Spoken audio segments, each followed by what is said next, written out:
Buksan po natin ang ating mga Biblia sa James chapter 5 verses 1 to 6. Tayo po ay makapatuloy sa ating series dito sa James. So James chapter 5 verses 1 to 6.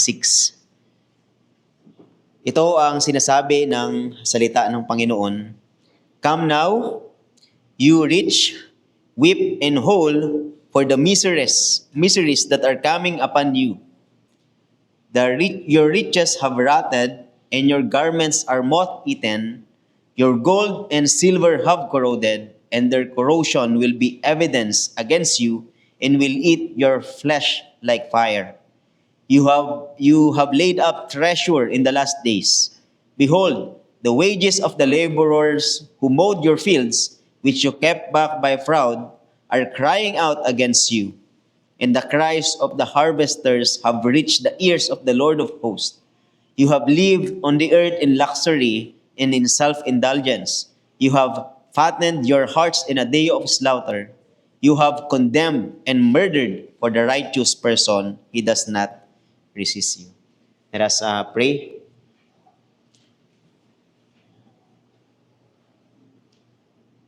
Panginoon, kami po ay lumalapit muli sa pangangaral ng inyong salita. Nawa ang inyong banal na Espiritu ang siyang kumilos sa aming kalagitnaan at makita namin sa pamamagitan ng inyong mga salita sa pangangaral na ang tanging kayamanan na mayroon kami ay ang aming Panginoong Hesukristo. Ito po ang aming panalangin sa pangalan po ng aming Panginoong Jesus. Well, itong section ng James, nakita natin nung nakaraan yung James chapter 4 verses 13 to 17 at ngayon ay itong 5 verses 1 to 6. Itong section na ito ay may isang malinaw na mensahe. Ang maling paggamit ng kayamanan at ang pagmamalaki ng tao sa sarili niyang kakayahan. Doon sa pinag-aralan natin nung nakaraan, yung chapter 4 verses 13 to 17, nakita natin na yung kausap ni James doon ay mga businessman na Kristiyano. Sinabi natin na sila ay mga Kristiyano. Ngunit sila ay nagpaplano ng walang pagsaalang-alang doon sa pamamahala o doon sa sovereignty ng Diyos o sa kalooban ng Diyos. Kaya dito ay sa verse 16 makikita natin sinabi ni James na ang ganitong pagmamataas o ang ganitong pagmamalaki ay evil o masama dahil iniisip nila na sila ang may hawak ng kanilang kinabukasan. Kaya ang paalala ni James sa kanila, maikli ang buhay, kaya anumang plano sa kinabukasan ay dapat ipailalim sa kalooban ng Diyos. Dito ay ipinaalala niya sa kanila na ang buhay ay maikli. Sabi ko nga kanina, at dapat lamang na ang buhay na ito ay magpailalim sa kalooban nga ng Diyos. Ngunit dito, pagdating dito sa chapter 5, verses 1 to 6, biglang tumalim yung mga salita na ginamit ni James. Ang tono niya dito ay hindi correction para sa believers, kundi declaration of judgment laban sa mga itong unbelievers na mga mayayaman. Kung pupuntahan nyo dito sa verse 1, ang sabi niya dyan, come now, you rich, weep and howl for the miseries that are coming upon you. So, ito ay deklarasyon ng judgment. Mamaya, titignan natin yan. Most likely, tinutukoy niya dito ay yung mga mayayaman na mga landowners. Itong mga mayayaman na to, nagmamayari ng maraming lupa, maraming mga ginto at pilak, at mataas ang kanilang estado doon sa kanilang lipunan. Pero sinabi rin ni James dito, yung kanilang yaman ay nakuha nila sa pandaraya, sa panlalamang, at pang-aapi doon sa mga mahihirap. Marahil, sabi nila, kiniklaim nitong mga taong ito that they are Christians, pero ang tunay nilang Diyos ay hindi ang Diyos ng Biblia, kundi ang tunay nilang Diyos ay pera. Kaya si James dito ay walang pag-aalinlangan sa pagsasabing darating ang judgment o darating ang paghahatol ng Diyos sa kanila. Dito sa verses 2 to 3 ay sinabi ni James na ang yaman nila, ang akala nila ay makapagliligtas sa kanila. Ang sabi dito, ito ay nasisira. Ito ay kumukupas at ito ay walang saysay o halaga sa harap ng Diyos. At sinabi diyan, yung kayamanan nila mismo, yung magiging ebidensya laban sa kanila sa araw ng paghuhukom. But of course, let us be clear, wealth in itself is not sinful. Hindi sinasabi ni James na yung kayamanan o yung pagkakaroon ng pera o pagiging mayaman ay isang kasalanan.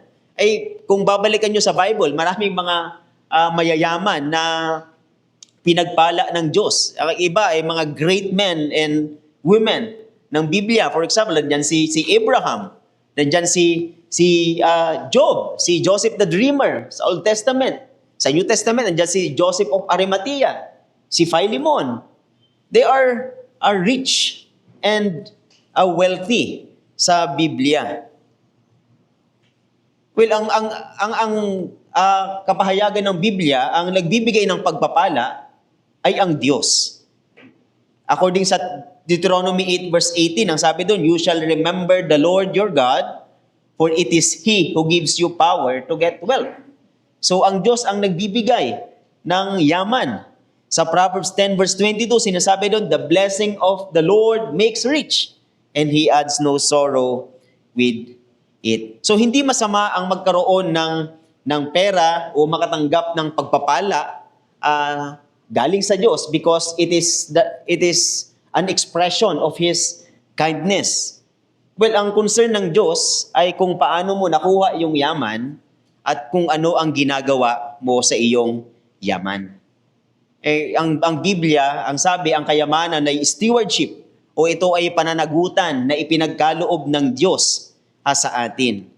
Nagiging masama lamang yung yaman kapag una, nakuha natin ito, sabi nga sa maling paraan. Pangalawa, ginamit natin ito sa pansariling kalayawan.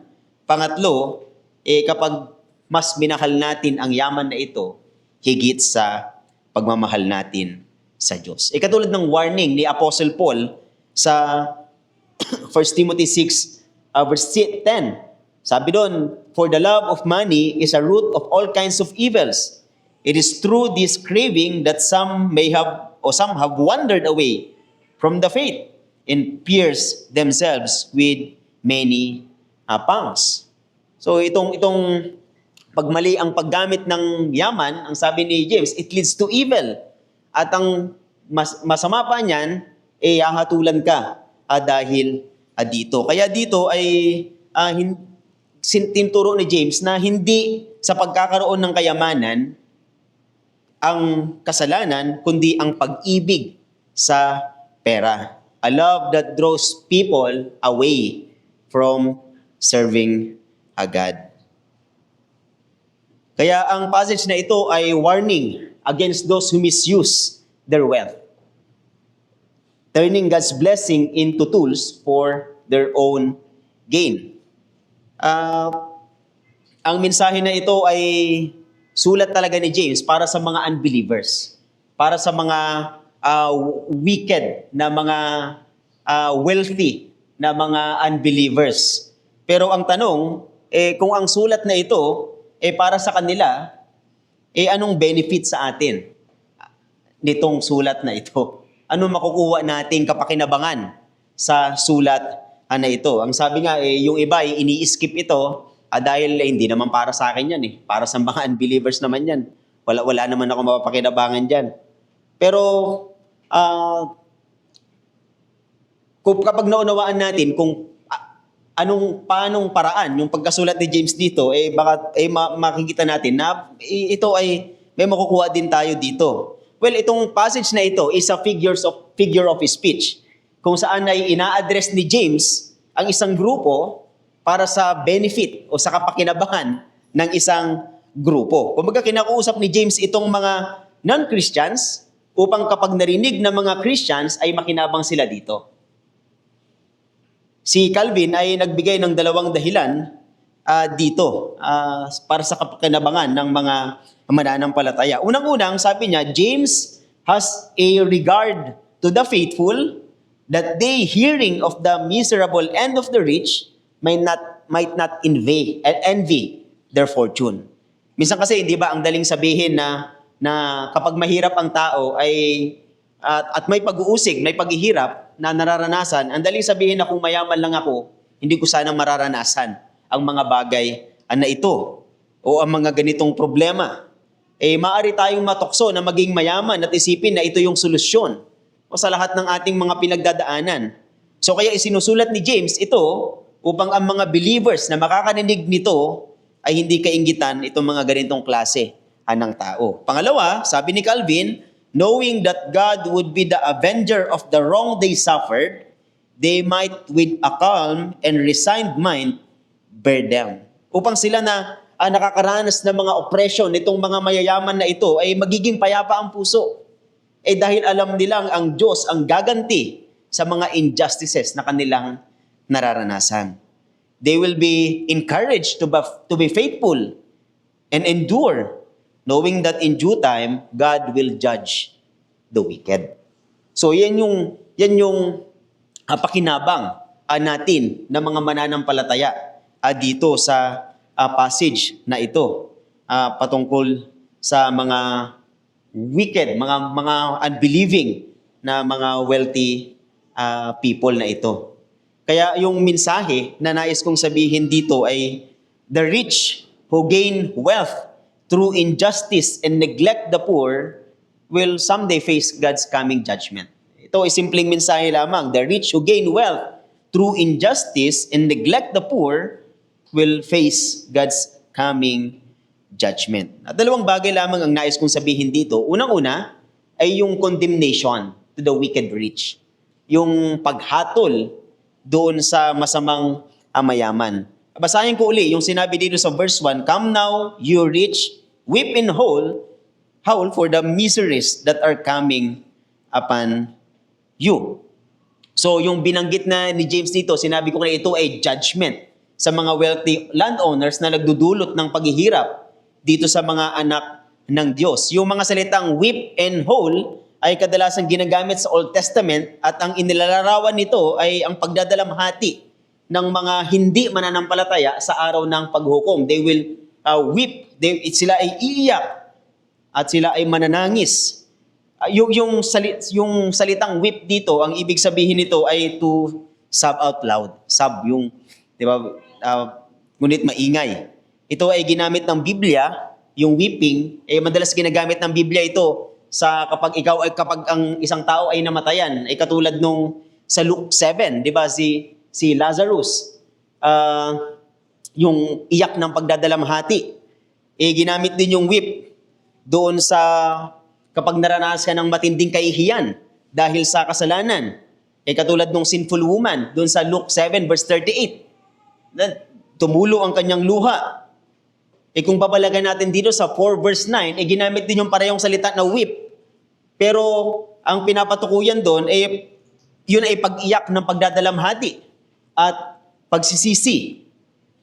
Ngunit dito sa paggamit ni James ng weep dito sa 5 verse 1, ito ay hindi panawagan ng pagsisisi dahil sa salitang ginamit na sumunod na howl o sa Tagalog ay humagulgol na mas matindi pa kaysa sa weeping. So dito ay nung ginamit ni James yung salitang weep, ito ay walang pagtawag ng pagsisisi. Kung hindi ito ay deklarasyon ng judgment sa mga mayayaman na ito. So ang larawan dito ay nagpapakita ng isang verbal, isang vocal, intense sorrow, strong emotional outburst habang nakikita ng tao ang kahindik-hindik na katotohanang haharap sila sa hindi matatakasang hatol ng impyerno. Sa madaling sabi, kapag nakita ng tao ang tunay na kalagayan niya sa ilalim ng galit ng Diyos, wala siyang magagawa kundi sumigaw, umiyak at managhoy ng malakas. At ito ay nasa present tense sa Greek na nangangahulugang sinasabi ni James na patuloy kayong tumangis, patuloy kayong humiyaw at humagulgol. Bakit? Ang sabi dito, for the miseries that are coming upon you. Dahil sa miseries na darating sa inyo. Kaya tinatawag ni James ang mga makasalanang mayayaman sa isang mariin, desperado at matinding pagdadalamhati. Hindi dahil may pag-asa pa silang magbago, kundi dahil tiyak na yung hatol na paparating sa kanila.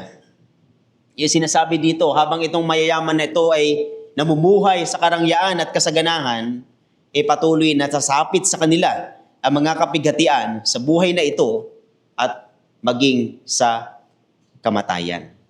Katulad ng sinabi ng Panginoong Jesus sa Luke 6 verses 24 to 25, ang sabay, "But woe to you who are rich, for you have received your consolation.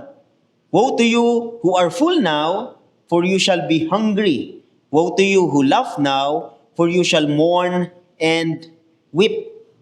Yan ay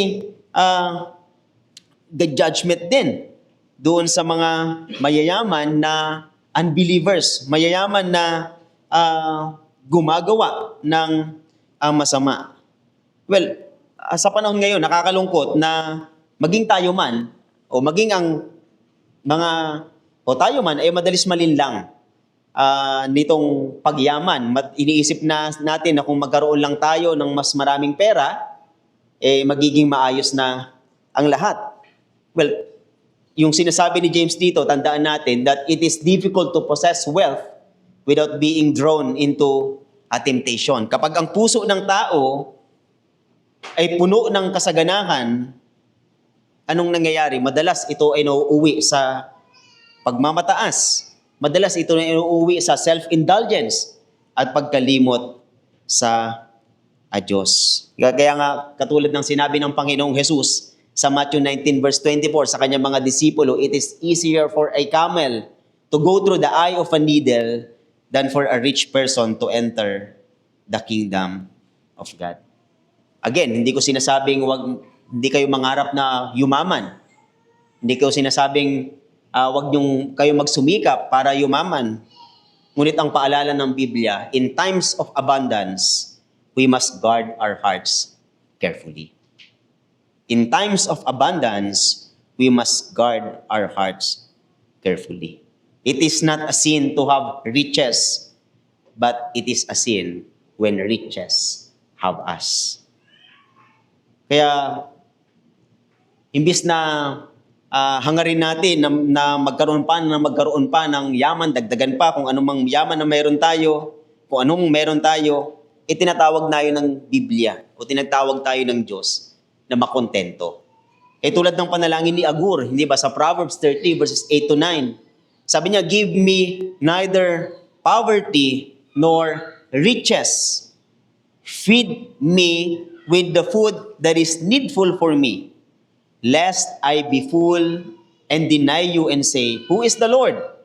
Or lest I be poor and steal and profane the name of my God." So yung sinasabi dito, yung pinakamabuti daw ay yung sapat. Hindi sobra, hindi kulang, upang manatili ang pagpapakumbaba at pagtitiwala sa Diyos.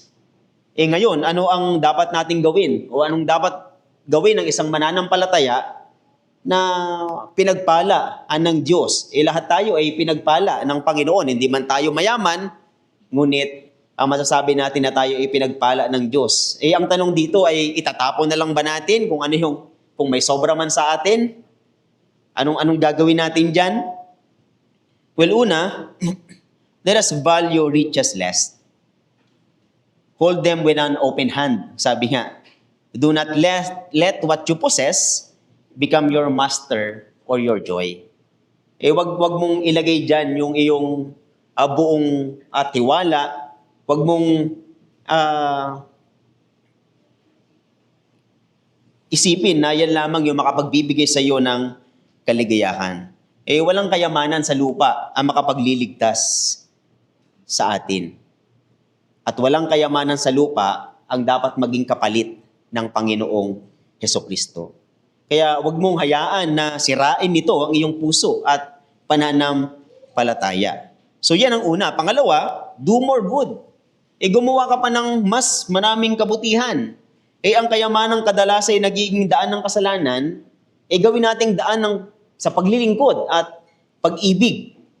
Nang sabihin ng Panginoong Jesus, hindi ba, sa Luke 16 verse 19, na use your worldly wealth to make friends, sinasabi niya doon na to invest in souls, in the gospel, and in the work of the kingdom.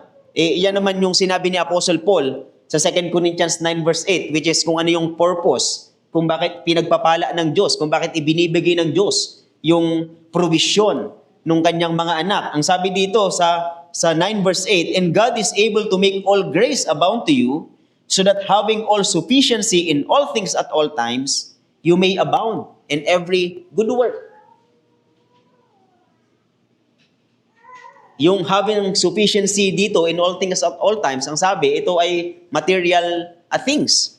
So, ibinibigay ng Panginoon sa atin yan, not for our self-consumption, but for us to abound in every good work. Para ma-expand yung ating mga good works. That's why God is blessing us, giving us what we need. At pangatlo, seek God all the more earnestly for grace. As your resources grow, sabi nga, dapat mas lumalalim ang ating pagkapit sa Diyos. Hindi imposibleng maging mayaman at maka-Diyos. Sabi nga, sapagkat si Abraham ay mayaman at malapit sa Panginoon, ngunit kailangan natin ang biyayang nagpapalaya sa puso mula sa pag-ibig doon sa yaman. Pang-apat na aplikasyon nito ay tignan natin that the purpose of God's provision is designed for our spiritual growth. Ipinrovide ka ng Panginoon para ikaw ay lumago sa iyong pananampalataya. Ikaw ay lumago sa iyong spiritual na pamumuhay. Hindi ba yung iba, yung halimbawa, yung prosperity gospel, nagtuturo sila na kapag ikaw ay pananampalataya, ikaw dapat ay maging mayaman. Pero hindi yun ang concern ng Diyos sa mga mananampalataya. Ang concern niya ay hindi paglago ng pera, kundi paglago sa ating pananampalataya. Well, the greatest danger in life is not having too little wealth, but having a heart too attached to it. Hindi ba't ang mundo ay sinasanay tayong mahalin ng pera, habulin ang comfort at sukatin ang ating kahalagahan sa mga pag-aari natin, ngunit tinatawag tayo ni Kristo to look deeper, to see the state of our souls, to confess our sins, and to cling His grace, o to cling to His grace more than anything else. Sapagkat ano ang pakinabang natin kung makamtan natin ang lahat ng maaaring ialok ng mundo, ngunit mawala naman ang ating kaluluwa. Walang kayamanan na makakabili sa kaluluwa ng tao.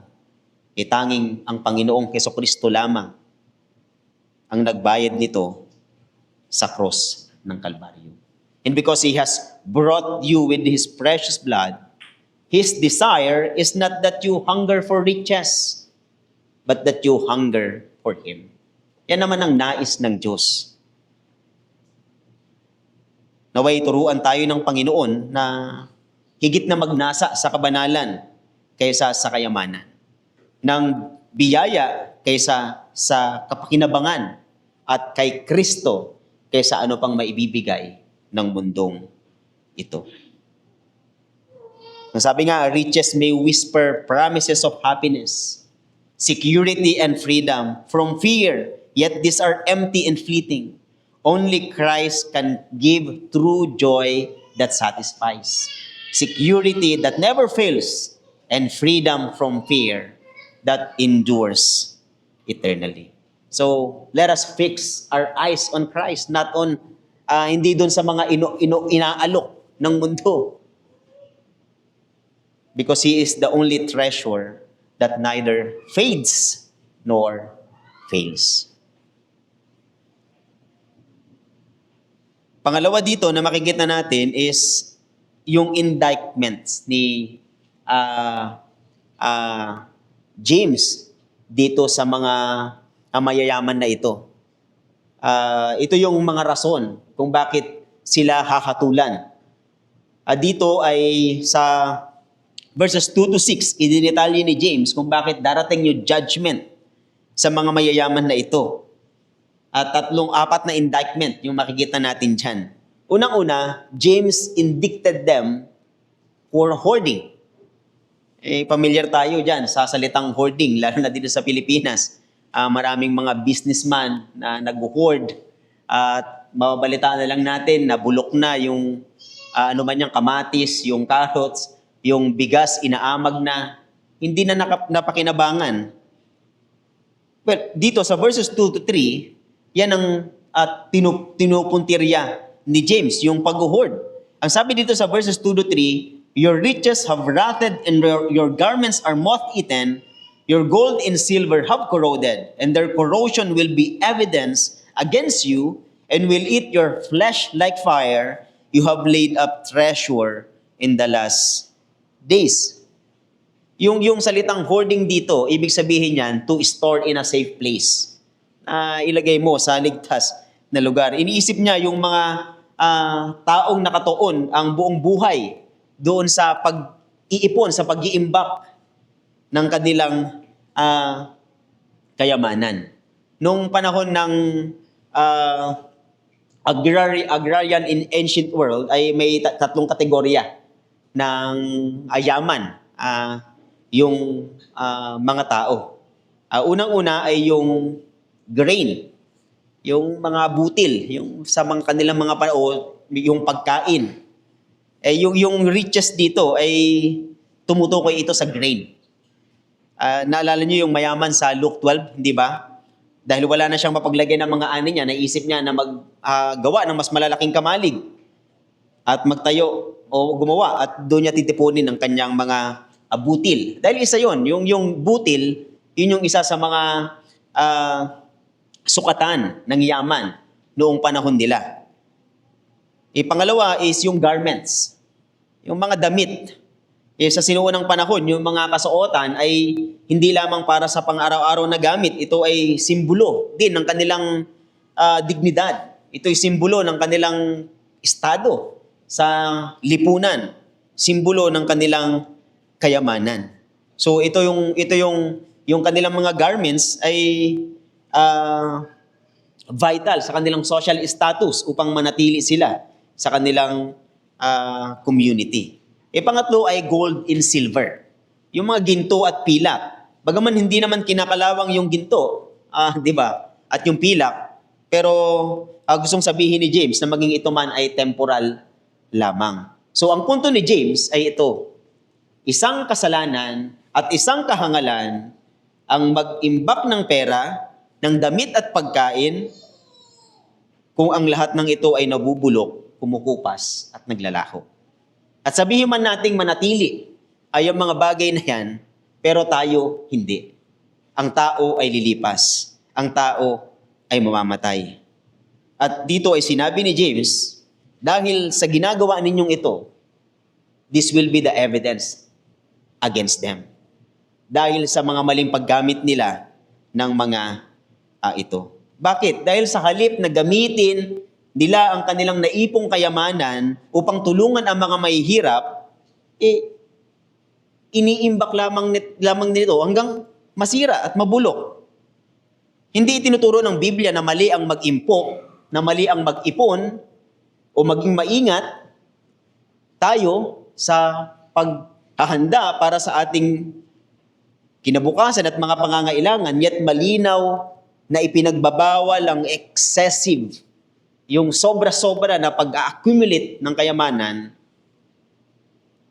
that is directed only towards one's own comfort and pleasures.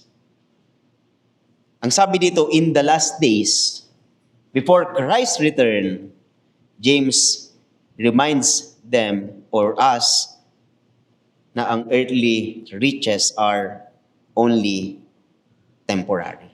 Hindi tayo maliligtas nito. At kapag ginamit ng mali, maaari itong humatol laban sa atin. So, hindi tayo tinatawag na itapon yung kayamanan o wag na mag-ipon, but we are called to hold it lightly and steward it faithfully. Yung yaman na ipinagkatiwala sa atin upang paglingkuran ang mga layunin ng Diyos, upang tugunan ang ating pangangailangan, upang tulungan ang mga mahihirap at sa pagpapalaganap ng Ebanghelyo ng Panginoong Hesukristo. So dahil sila ay nag-hoard o nag-imbak ng sobra-sobra na gusto nila, secured na sila hanggang sa kinabukasan, God will judge them. Dahil ginamit nila, inipon nila ang pera for their own comfort, not for the glory of God. Pangalawa, James indicted them for fraud. Sabi sa verse 4, "Behold, the wages of the laborers who mowed your fields, which you kept back by fraud, are crying out against you, and the cries of the harvesters have reached the ears of the Lord of hosts." Well, itong pandaraya na ginamit nila, ginawa nila, ay isang mabigat na kasalanan sa dalawang kadahilanan. Una, ang mga mahihirap na manggagawa doon ay nabubuhay lamang sa arawang kita. Kung wala silang sahod sa isang araw, wala silang makakain. Pangalawa, ginagawa nitong mga may-ari na ito na hindi sila pinibigyan ng sahod sa panahon ng anihan. Kapag umani sila, hindi sila pinapasahod. Itong mga mahihirap o trabahador nila. Sinabi ni James na may dalawang daing ang umaabot sa Diyos dahil sa kasalanan ito. Unang-una, the cry of unpaid wages. Hindi ba ito ay katulad nung daing ng dugo ni Abel na humihingi ng hustisya? It is a cry for justice. And it is a loud cry, yung iyak that cannot be silenced. Yan yung iyak nitong mga trabahador na ito. They are crying for justice. Ikalawa, ang daing mismo ng mga workers na inaapi. Ang sabi dito, ang mga daing na ito ay umaabot sa Panginoon. Well, yung akala nito mga wicked, wealthy, rich na ito, ay nakalusot na sila legally dahil wala silang kakayanan. Dahil walang kakayanan yung mga workers na ito, nalabanan sila. Pero ang sabi dito, God hears their cries. Yung ginamit dito na Lord of Hosts sa Old Testament, kapag ginagamit nito mga salitang ito, ang ibig sabihin niyan, magdadala siya ng judgment sa mga tao. So sinasabi ni James dito, kayong mga mayayaman, dahil dinadaya nyo ang mga workers ninyo, ihahatulan kayo ng Diyos. God will judge you. Well, hindi ba papamilyar tayo sa mga ganitong mga pasahod? I believe nakasama rin dito yung kulang na binibigay na pasahod. Dito sa Pilipinas ay maraming ganyan. Minsan below minimum, minsan sobrang below na minimum ang pasahod ng mga businessman. And wala man maka-notice nun, wala man maka-alam nun, hindi man mabigyan ng katarungan yung mga trahabante, but God knows, God sees. Ang Diyos ang nakakakita. Kasama rin dito yung pagiging siguro inconsiderate ng mga boss natin. Naalala ko si Myra, Yung uhugot muna ako.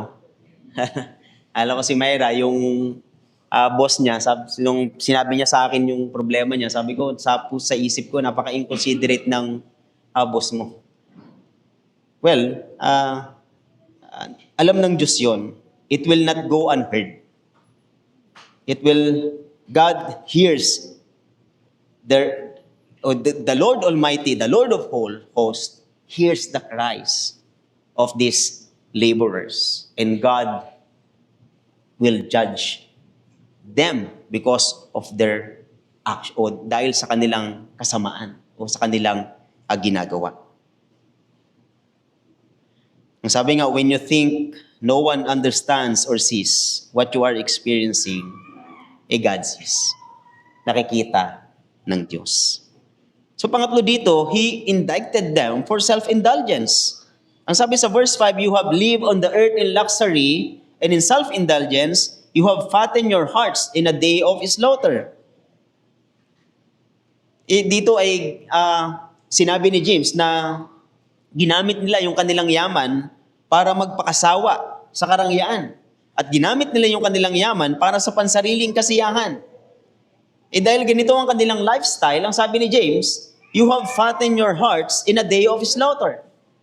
Pinapataba nyo yung inyong sarili para katayin. Di ba? Balang araw. Tulad ng mga hayop na pinapalaki para katayin. Ang mga mayayaman na ito, ganun din ang mararanasan sa araw-araw ng paghatol. Sa araw ng paghuhukom. Isang halimbawa nito, di ba? Yung sa Luke 16, yung rich man and si Lazarus. Ang sabi dun sa verse 19, para sa patungkol sa mayaman, he was clothed in purple and fine linen, and who feasted sumptuously every day. So pipiesta siya araw-araw, maraming mga pagkain. But the Bible says, ipinapataba siya para sa araw ng paghuhukom. Dito ay malinaw na ang point ni James. Muli, he is not condemning wealth itself at ang mga mayayaman. Wealth is a good gift of God's providence, entrusted to us as stewards for His glory and for the good of our neighbor. So ang kasalanan ay hindi doon sa pag-aari, kundi sa puso. Sa pagiging makasarili, sa kasakiman, at sa maling paggamit ng mga kaloob ng Diyos para lamang sa sariling layaw. So yung pang-apat dito, He indicted them for murder. Ang sabi sa verse 6, you have condemned and murdered the righteous person. He does not resist you. Sa ibang translation, you have condemned and murdered the righteous person who cannot resist you. Na walang laban sa iyo. I think that is the right translation na gamitin dito. So anong ibig sabihin nito? That they are murdering them. Ibig sabihin ba physical murder? Binabaril ba sila? Iniispada ba sila? Well, yung salitang condemn dito ay tumutukoy sa isang uri ng judicial verdict. Hindi ito necessarily pagpatay ng physical, kundi pag-alis doon sa kanilang ikinabubuhay. Doon sa pinagkukuhanan nila ng kanilang ikabubuhay. Well, nung panahon na iyon, dahil sa kayamanan ng mga mayayaman na ito na tinutukoy ni James, kaya nilang impluwensyahan, maging yung court of justice, maging ngayon naman, di ba? Kaya nga may kasabihan tayo na yung hustisya ay para sa mayayaman, di ba? Yan yung kasabihan natin. Pero hindi naman lahat. Samantala, dito, yun nga, yung mga mayayaman, they are influential. Dahil marami silang pera, they can, kumbaga parang kaya nilang pakilusin yung kanilang mga korte. Kaya nilang kontrolin yung justice sa kanila. Samantala, yung mga mahihirap, wala silang laban. Wala silang pera para lumaban. Wala silang pagkakakilanlan sa lipunan At wala silang kakayahang ipagtanggol ang kanilang sarili sa hukuman. Kung babalikan nyo, nabanggit ito ni James sa chapter 2 verse 6, ang sabi niya, "But you have insulted the poor. Is it not the rich who are exploiting you? Are they not the ones who are dragging you into court? Are they not the ones who are slandering the noble name of Him to whom you belong?" So, parang ay pinapakita dito, itong mga mayayaman na ito, they are bribing the legal processes. Marahil binabribe nila itong mga judge para makuha nila yung kanilang gusto sa mga mahihirap. So, hindi ito pagpatay ng biglaan, hindi sa pamamagitan ng sword o kung anumang armas. It is a slow and systematic form of murder. So, unti-unti nilang pinapatay sa pamamagitan ng pagkuha doon sa kanilang kayamanan. Di ba? Yung normal naman, kapag may gusto ka, halimbawa, lote o kung businessman yan, dadaan ka sa proseso para mabili mo kung ibibenta yung bagay na yon. Pero itong mga to, hindi sila dumadaan sa proseso. Pagkos sila ay nagbabayad sa mga court of justice o ginagamit nila yung kanilang impluensya para makuha nila yung nais nila, it is murder sa mga walang kalaban-laban na mahirap. Ang sabi nga, itong mga oppressors na ito ay hindi po na pumapatay with swords, but with lawsuits. Not with violence, but with economic and judicial exploitation. Doon nagiging masama yung yaman. Doon nagiging masama yung pagpapala ng Diyos kapag ito ay nagiging sandata laban sa mga mahihina. So, 4 yung indictment ni James sa kanila. Bakit sila hatulan ng Diyos? Bakit darating yung misery sa kanila? Because of hoarding. Because of fraud. And because of self-indulgence. And because of murder. Well, sa 4 na indictment na ito ay ipinakita ni James na ang puso ng tao ay laging nanganganib na akitin ng kayamanan at ng kapangyarihan. Bilang mananampalataya, bilang nasa loob ng iglesia, wag nating sabihin na hindi ako matutokso ng yaman sapagkat ako'y mananampalataya, ako'y Kristiyano, hindi ako matutokso ng higit pa. Wag tayong magpaka-asigurado. Sinasabi ni James dito na laging may panganib na maakit tayo ng kayamanan at ng kapangyarihan. Kaya maganda na usisain din natin ang ating mga sarili. Tayo ba ay nag-iimpok ng sobra? Tayo ba ay nag-iipon ng sobra-sobra at ini-spend lang natin sa ating sariling kalayawan para sa pansariling kapakinabangan? Tayo ba ay nagtitiwala sa pera kaysa sa Panginoon? Do we trust money than God? Have we deceived, defrauded, or harmed another? Marahil hindi sa kamay natin, but with our choices, with our priorities, or our indifference. Tayo ba ay madaling mabihag ng kulturang puno ng luho at sariling kaligayahan? Well, hindi tayo ligtas sa mga ito. Maaari tayong mahulog sa mga tuksong ito. Ngunit si Jesus ay inilalantad lagi ang ating puso. Hindi upang tayo ay wasakin, kundi upang dalhin tayo sa tunay na kayamanan ng kanyang biyaya. Hindi ba binasa kanina na dumating si Kristo, namatay siya sa krus ng Kalbaryo, siya ay naging mahirap so that we might become rich. Tayo ay maging mayaman. So ano yung magiging response ng isang mananampalataya dito? Para sa mga nagnanais na maging mayaman, ito ang sinasabi ng salita ng Diyos. Babasahin kong muli. Yung sinabi kanina sa 1 Timothy 6, pero isasama ko na yung 10. Sabi niya, but those who desire to be rich fall into temptation, into a snare, into many senseless and harmful desires that plunge people into ruin and destruction. For the love of money is a root of all kinds of evils. It is through this craving that some have wandered away from the faith and pierced themselves with many pangs. Sinasabi dito that the urge to get rich or to seek material prosperity at all costs, it always leads to disaster. Para sa mga mayayaman, kung may mayaman dito, ako mayaman. Para sa mga mayayaman, ito ang sinasabi ng salita ng Diyos. Sa Matthew 6 verses 19 to 21, o kahit na sabi nating mahirap, ito rin ay sinasabi sa iyo ng salita ng Diyos o sa atin.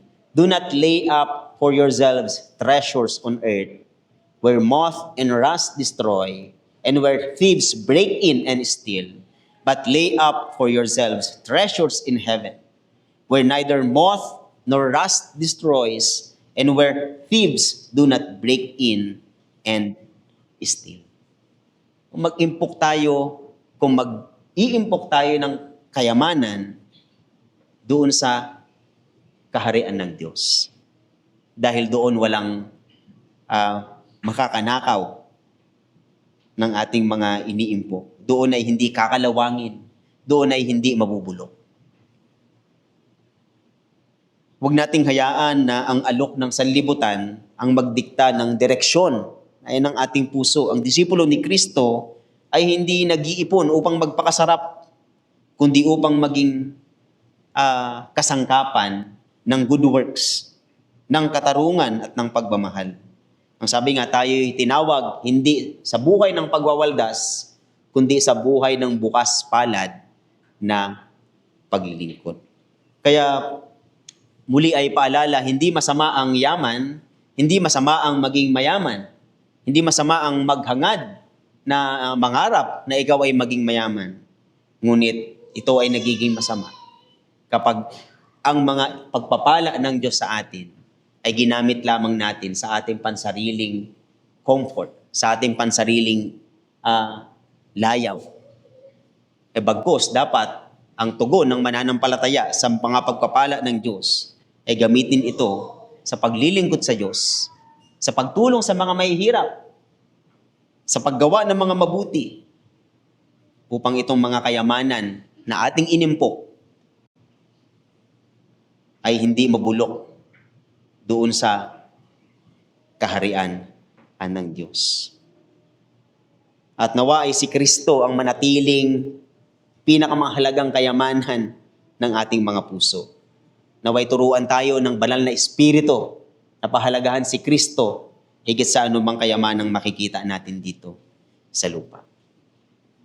Kung ikaw ay hindi pa mananampalataya, kaibigan, kung sa pagdinig mo ng mga salita ng Diyos na ito ay nakita mo ang kasalanan ng iyong puso, nakita mo na, teka, sakim pala ako, sobra pala akong humahawak o nagnanasa sa pera, sobra pala akong makasarili,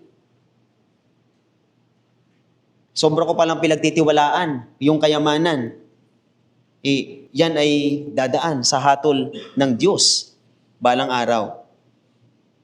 Yan ay kasalanan sa Diyos. Pero ang mabuting balita ay si Kristo ang tunay na mayaman na naging mahirap para sa atin. Si Kristo, iniwan niya yung kaluwalhatian ng langit, hindi upang mag-imbak ng kayamanan sa lupa, kundi upang akuin ang kasalanan at bayaran ng utang ng tao sa krus ng Kalbaryo. Ang hatol na nararapat sa tao dahil sa kanilang paggamit ng mga kaloob ng Diyos, dahil sa kanilang paggamit ng mga pagpapala ng Diyos, ay si Kristo ang umako. Kaya kung ikaw ay wala pa kay Kristo, hindi niya hinihingi na ikaw ay magbayad ng iyong mga kasalanan. Hindi niya sinasabi na ayusin mo muna ang iyong sarili. ang sinasabi ni Kristo, ikaw ay simple. Ikaw ay lumapit sa Kanya, ikaw ay magsisi sa iyong mga kasalanan, at ikaw ay maglakak ng tiwala sa Kanya, hindi sa pera, hindi sa iyong sarili, kundi sa ginawa ng Panginoong Hesukristo sa cross ng Kalbaryo. Siya ay waba dito sa lupa, namuhay ng perpekto, namatay sa cross ng Kalbaryo para bayaran ang kasalanan ng tao. At lahat ng tao, ang sabi sa Biblia, ay nagkasala. At lahat ng tao ay nangangailangan ng tagapagligtas. Kaya kung ikaw ay wala pa kay Kristo, muli ang iyong aking hamon sa iyo, ikaw ay lumapit sa Kanya, manampalataya, pagsisi sa iyong mga kasalanan, at bibigyan Kanya ng yaman na hindi nasisira, na hindi kinakalawang, na hindi nabubulok. At yan ay ang Panginoong Hesukristo. Tayo ay manalangin. Ama naming Diyos na nasa langit, nagpapasalamat po kami sa paalala ng inyong mga salita patungkol po dito sa yaman, patungkol sa paghatol po ninyo, Panginoon, sa mga masasamang mga mayayaman na ginagamit ang kanilang impluensya para magpahirap sa mga walang kalaban-laban.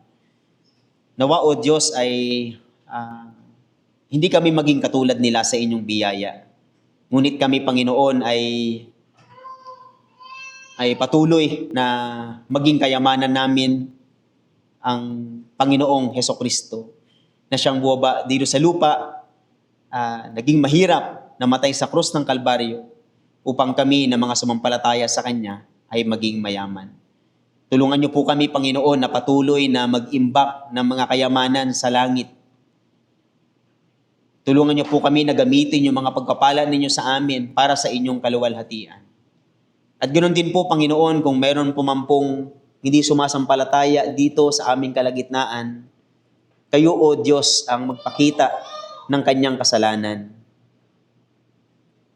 At ipakita niyo, Panginoon, na si Kristo lamang yung solusyon upang siya ay mapatawad sa kanyang mga kasalanan at magkaroon ng buhay na walang hanggan. Nawa, Panginoon, ay baguhin niyo po ang kanyang puso, at sa oras na ito, ay makamtan niya yung buhay na walang hanggan. Maraming salamat pong muli sa inyo. Ito po ang aming panalangin sa pangalan ng aming Panginoong Jesus.